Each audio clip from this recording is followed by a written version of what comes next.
इंसाफ़ जी आलमी अदालत तरफ़ां इसराइल खे रफ़ा में फ़ौजी ऑपरेशन फौरी तौर रोकण जो हुकुम, 1 महीने में फ़ैसिले ते अमल करे रिपोर्ट पेश करण जी हिदायत। इंसाफ़ जी अदालत पंहिंजे फ़ैसिले में चयो आहे त रफ़ा में फ़ौजी ऑपरेशन सां नओं इंसानी बहरान पैदा थियो आहे। इसराइल गॾियल क़ौम जा ख़दशा ख़त्म न कया आहिनि ऐं न वरी माण्हुनि खे कढण बाबति ॼाण फ़राहम कई। रफ़ा में फ़ौजी ऑपरेशन सां फ़लस्तीनी शहरनि खे संगीन ख़तरा आहिनि। इसराइली चङी काबीना इंसाफ़ जी आलमी अदालत जो फ़ैसिलो रद्द करे छॾियो। रफ़ा में फ़ौजी कार्रवाई जारी रखण जो ऐलान। वज़ीर आज़म शहबाज शरीफ़ तरफ़ां ग़ज़ा में जंगबंदी बाबति इंसाफ़ वारी आलमी अदालत जे फ़ैसिले जी आजियां।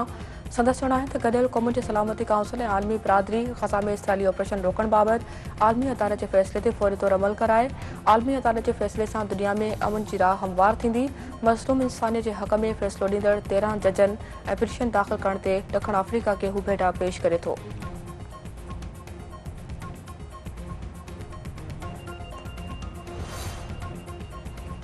शहीद सहाफ़ी नसरुल्लाह कडाणी बिपुर माथरे में हज़ारे आल नकिन सां मिटी मां हवाले। जनाज़े नमाज़ में सहाफ़िन, सियासी समाजी अॻवाननि ऐं शहरनि समेत हज़ारे माण्हुनि जी शिरकत। मढ़जी कराची खां बाणे ॻोठ मुंतक़िली दौरान विख विख ते गुलनि जी वर्खा।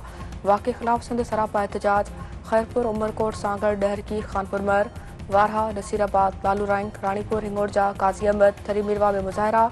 बबड़ो, सकरंड, मोरे, ढोरे नारे, उॾेरेलाल, मीरपुर बठोरे ऐं चेलार ऐं ॿियनि शहरनि में एहतजाज। अॻवाननि जो चवणु आहे त सहाफ़ी नसरुल्लाह कडाणी जो क़त्ल आज़ाद सहाफ़त ते वार आहे। हमले में मुलविस किरदारनि खे वाइखो कयो वञे।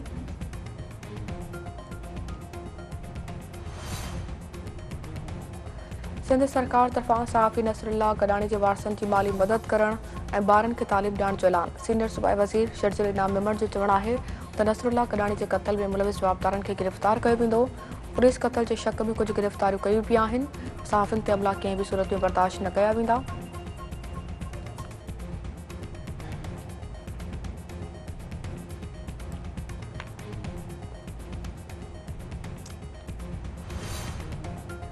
केपी हुकूमत वफ़ाक़ी सरकार खां अॻी बजट पेश करे छॾी। पघार ऐं पेंशन में 10% वाध। तालीम सिहत लाइ बजट में इज़ाफ़े जो ऐलान। होटलनि ते सेल्स टैक्स जी शरह 6%। शादी हालनि लाइ फिक्स्ड सेल्स टैक्स रेट मुतारफ़ कराइण जी तजवीज़। मिल्कियतुनि जी मुंतक़िली ते सूबाई टैक्सनि खां घटिताई 3.5% करण जी तजवीज़। नाणे वारे सूबाई वज़ीर आफ्ताब आलम जो चवणु आहे त पीटीआई हुकूमत केपी में रिकॉर्ड तरक़ियाती कम कया आहिनि। पाकिस्तान तरफ़ां ईरान खे हेलीकॉप्टर हादसे जी जांच में मदद करण जी आछ। वॾी ऑफिस जी तर्जुमान मुमताज़ ज़हरा बलोच जो चवणु आहे त पाकिस्तान हेलीकॉप्टर हादसे जी जांच में ईरान जी मदद करण लाइ तयारु आहे। बिश्केक मां पाकिस्तानी शागिर्द पंहिंजी मर्ज़ी सां ॾेह वापसि अची रहिया आहिनि।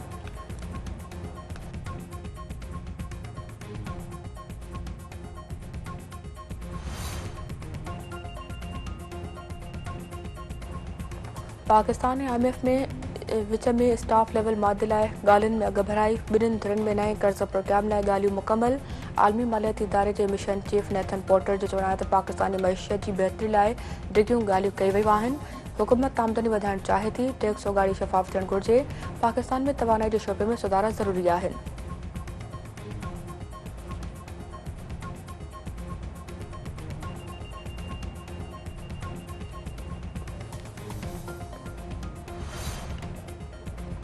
लाड़काने जे ॿारड़नि जे अस्पताल में ताज़ो ॼावल ॿारड़ो फ़ौत। वारसनि तरफ़ां नींगर जो लाश खणी एहतजाजी मुज़ाहिरो।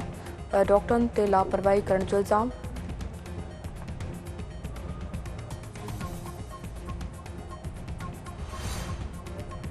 सिंध जे मुख़्तलिफ़ शहरनि में 4 नींगरनि समेत 5 ॼणा बुॾी फ़ौत। रानीपुर भरिसां 12 वरनि जो अली रहबर ऐं 14 वरनि जो शायान अली रोहड़ी केनाल में बुॾी विया। सामारे जे नबी सरवाह में विञंदे नींगरी बुॾी फ़ौत। जामशरे में फैमिली सां पिकनिक ते आयल लतीफ़ाबाद वासी नौजवान मोहम्मद अल मंज़र वटि सिंधु दरिया में विञंदे बुॾी हयाती विञाए वेठो।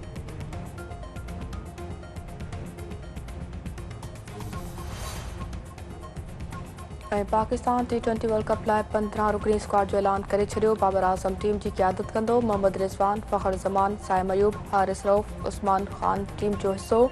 आज़म ख़ान, इमाद वसीम, शादाब ख़ान, शाहिन शाफरीदी ऐं मोहम्मद आमिर बि शामिल।